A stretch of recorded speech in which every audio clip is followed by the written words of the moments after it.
Chers frères, chères sœurs, le ton donné hier avec l'appel à la joie se renouvelle aujourd'hui.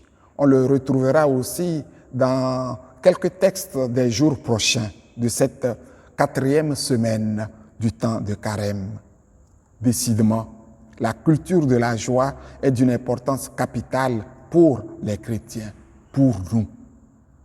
La joie comme signe de renouveau et de résurrection.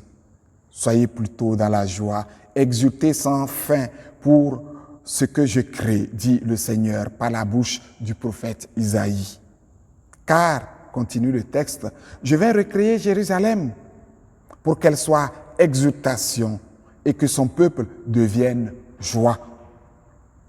C'est tout dire, chers frères, chères sœurs, de ce que le Seigneur attend de nous pendant ce temps de carême pour nous préparer à entrer pleinement dans le mystère de la résurrection. Pour le Seigneur, son peuple doit être joyeux. J'exulterai en Jérusalem. Je trouverai ma joie dans mon peuple, insiste-t-il. Cette grande joie à laquelle le Seigneur nous convoque, c'est bien la joie du renouveau, de l'alliance avec lui, la joie de la communion parfaite avec lui, la joie du salut. Cette grande joie, c'est que le salut nous est communiqué.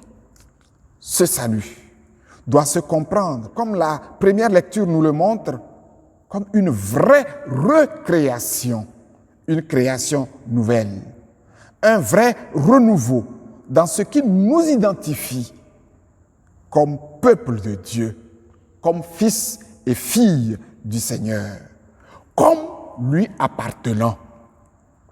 De fait, dans la plupart des paroisses, c'est la préparation quasi immédiate des célébrations des sacrements de l'initiation chrétienne. Les catéchumènes adultes qui se préparent au baptême, à l'Eucharistie, à la confirmation, découvrent à travers cet appel ce que sont les sacrements du Christ et de l'Église, de véritables moyens de renouveau de leur personne par une alliance forte avec le Seigneur. Cette alliance combat le mal et fait comme retrouver l'innocence de la première création. Voilà pourquoi Isaïe proclame encore qu'on n'entendra plus de pleurs ni de cris dans le peuple de Dieu, dans la Jérusalem renouvelée.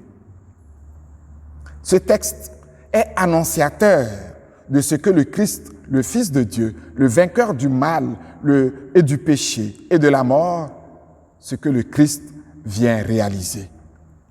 Dans l'évangile d'aujourd'hui, par le miracle de la guérison du fils du fonctionnaire royal, sur la base de la foi de ce dernier, le Christ inaugure véritablement ce temps du renouveau du salut.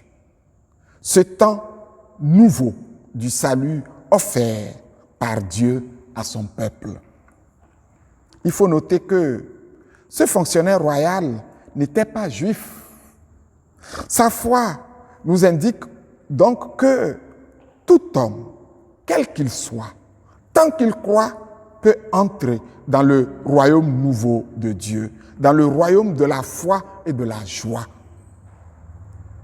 Puissions-nous, chers frères, chères sœurs, puissions-nous aujourd'hui et les jours à venir nous attacher totalement à Dieu par le renouvellement de notre foi en lui et par la culture de la joie authentique, manifestation que le salut nous a touchés et bien renouvelés. Amen.